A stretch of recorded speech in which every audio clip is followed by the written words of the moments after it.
Stop. If you're a first-time homebuyer, do not move until you hear this. Buying your first home can be overwhelming and challenging, but don't worry, that's why I'm here, to break it down and make it simple for you. Hi, I'm Dallas Albert, and when it comes to the Dallas-Fort Worth area, I don't just know it, I am it. It's literally in my name. Let's navigate the market together and find your perfect home.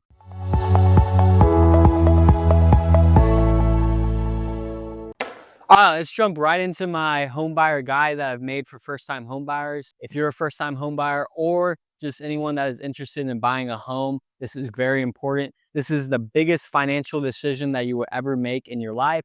So I made this home buyer guide. It goes through the home buying process A to Z. And then at the end, we talk about expenses, and then we do a hypothetical situation of you purchasing a $300,000 property, and what would that look like?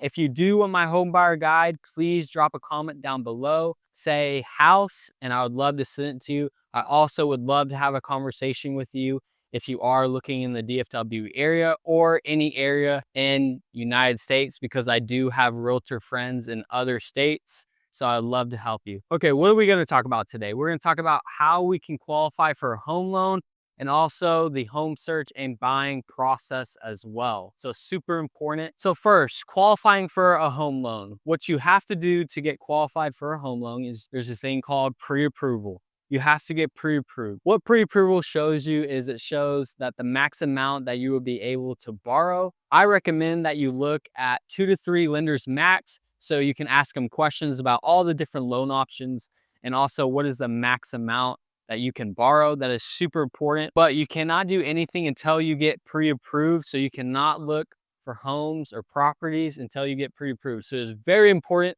that you get pre-approved. So next, what is a lender going to be looking at? The first one that they're going to be looking at is your credit score. The recommended credit score is a 620. You can get qualified for under that, but at least you have a 620 minimum. Now, the lower your credit score is, the higher of a rate that you're going to have, so you do not want that. But the higher your credit score is, the lower your rate goes as well. So it can be a good thing and also can be a bad thing. But that is the first step that they look at. The second step they look at is your debt. So they want to know what debt that you are carrying. So it can be student loans, it could be car loans, credit cards. So those are some of the debts. And then they're going to look at your income. What are you making? So it can be a W-2 or 1099. They just want to see what you're making. So having an income is very important. Then they're going to look at your debt to income ratio. So we talked about debt and income. They're going to weigh those both together. So what they're going to do is they're going to take your monthly income, divide that by 2, and they're going to get you your monthly mortgage power, MMP, and they're going to minus that by your debt, and that will give you your monthly mortgage power. For example, as a rough draft, let's say your income is $6,000 and your debt is $1,000. What they are going to do is they're going to take your $6,000 of income, they're going to divide that by 2, and that will get you your MMP, your monthly mortgage power, which would be $3,000 in this case. Then they're going to take that $3,000 and minus it by your debt, so you will have $2,000. Now, this is just a rough draft, rough numbers, rough approximate. But with that $2,000, that is your monthly mortgage power. That equals to about $265,000 property that you can purchase. If you do want exact numbers, please contact your local lender or a lender that you are looking to get pre-approved, because they can go over this with you more in detail. Now, then they're going to look at your employment history.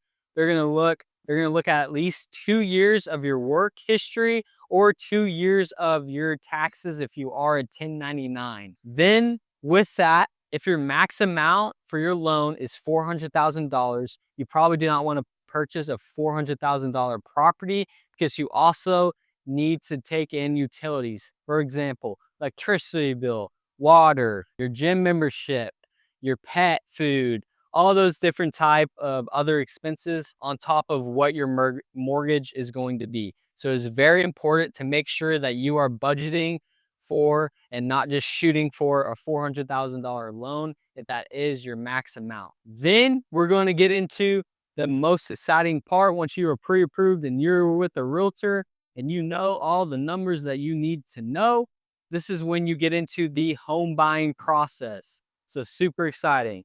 When you're with your realtor should start asking you questions on what the criteria that you want. For example, if you want to be in A city, B city, and C city, but you only qualify for a $400,000 home, but you do not want a pool because you don't want to deal with the maintenance, and you're looking for a bedroom that has 2 bedrooms plus and 2 baths plus. You tell all your real estate agent these details of what property that you were looking for. They would put it all in the MLS and then shoot you emails that you can look at and start at the home buying process and start looking with your real estate agent. And if you are looking for an agent, my name is Dallas Albert. I would love to help you.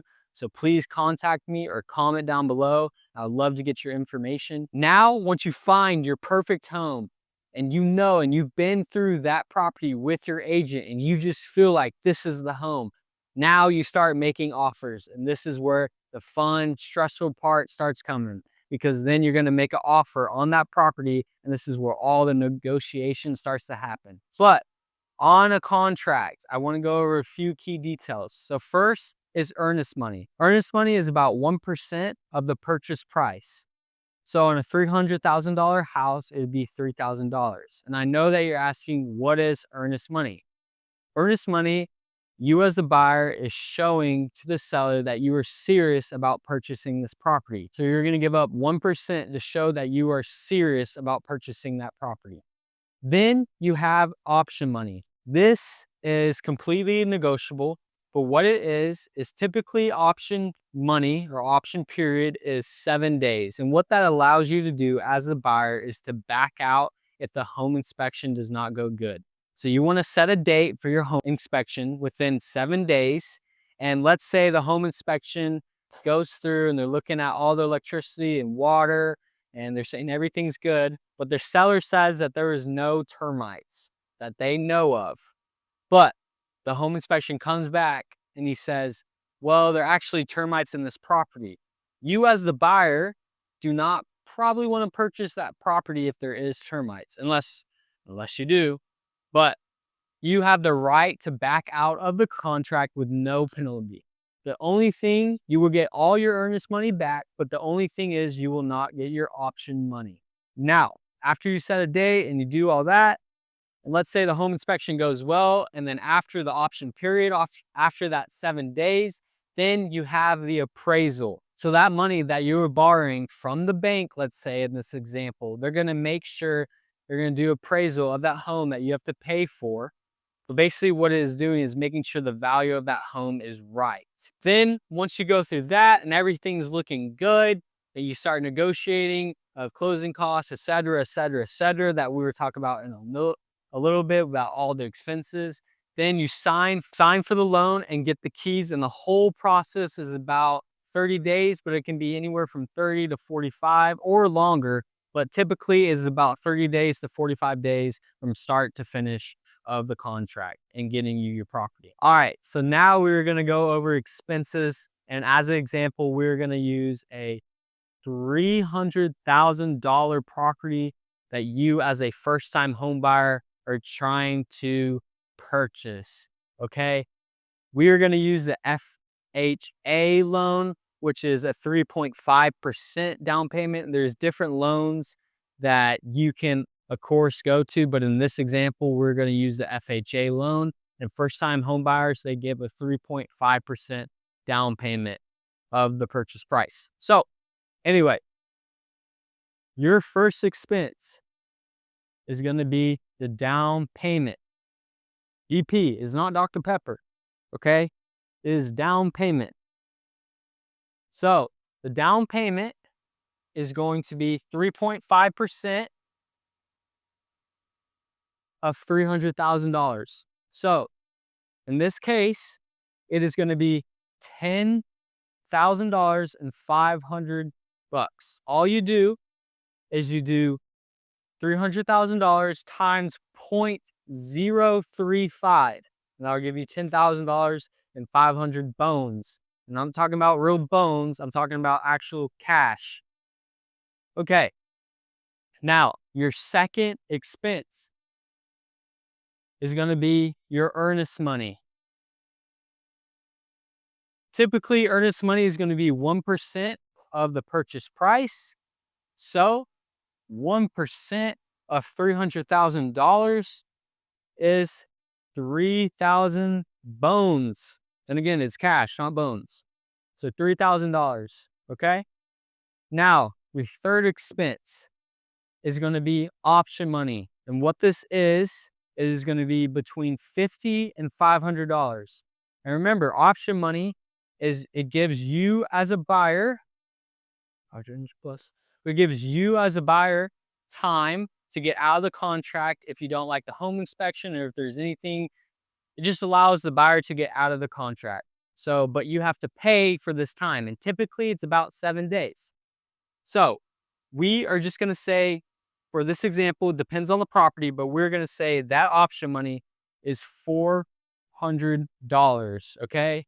It is $400. Now, the fourth expense is the appraisal. What an appraisal is it allows the bank to see and make sure the money that you're borrowing from them is good value, okay? Making sure that that property lines up for what you're paying for it. Now, what this is between $400 and $1,000, but for this example, I'm going to say is $700, okay? 700 bones, $700. Then your fifth cost, right? And what the closing cost is, it is 2 to 3% of the purchase price of the home. Now, you might be thinking, what is closing costs? So closing costs is, for example, title, paying the title, paying your lender for getting you the loan. It's called an origination fee. So those are all, there's plenty more that goes in the closing costs, but those are two examples of what go into the closing costs. And that's typically about 2 to 3% of the purchase price. So for this example, we're going to go on the higher end. Okay, so we're going to say it is 3%. So 3% of $300,000 is $9,000, okay? $9,000, okay? Then your last but not least is the home inspection, okay? And now the home inspection can be anywhere between $300 to $600 and plus. But for this example, we're going to say it is $550, okay, for the home inspection. And remember, what the home inspection is, it is making sure that there's no termites and making sure general home, like electricity, is all good throughout the property. Now, so these are all your 6 typical expenses. There can be more. These are the 6 expenses that you typically should be looking out for and what you'll be paying. There can be more, but these are generally the potential expenses that you're going to be paying for. And also, these are all negotiable in the contract. So your real estate agent should be working for you for your best interest and try to get you the best deal. So for example, if you're a buyer, you're trying to get the seller to pay for maybe that closing cost as 2 to 3%, because that can save you money in your pocket. All right, so this $300,000 property, when you add up all the expenses that you have right here from our potential expenses that you possibly could be buying, you need to have at least $24,000 and $150 to purchase a $300,000 property. That is the max amount that you should be having in this theoretical situation, okay, that you need to have saved up. Now, at this current time in the DFW area, it is a buyer's market, right?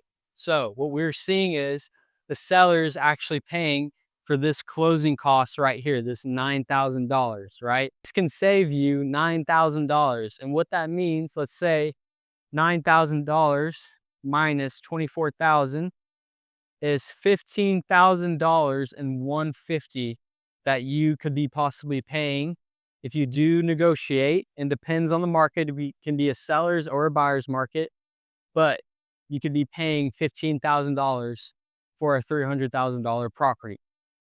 Now, the max that you would probably want is $24,000, but in the contract, you're negotiating. So you're negotiating all these prices that all these expenses that we listed here before. So it's all go. All right, so this was just a rough draft of what a first-time home buyer or what the home buying process and expenses would look like. Again, if you do want this home buyer guide that I've made for especially for first-time home buyers, for anyone that is purchasing, please send me a message commenting house in the comment section below. Please hit that subscribe button. I'd love to also have a conversation with you. If you want to email or call or text me, I'd love to have a conversation and sit down with you about the home buying process.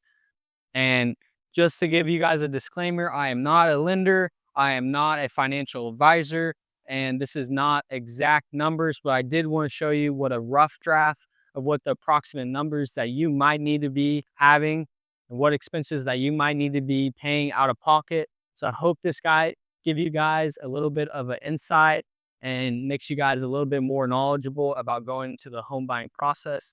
If you are looking to buy in the DFW area, please call, text, or email me. Please hit that subscribe button. Please like the video. And I'd love to keep on making more videos and talking to you guys soon. Peace.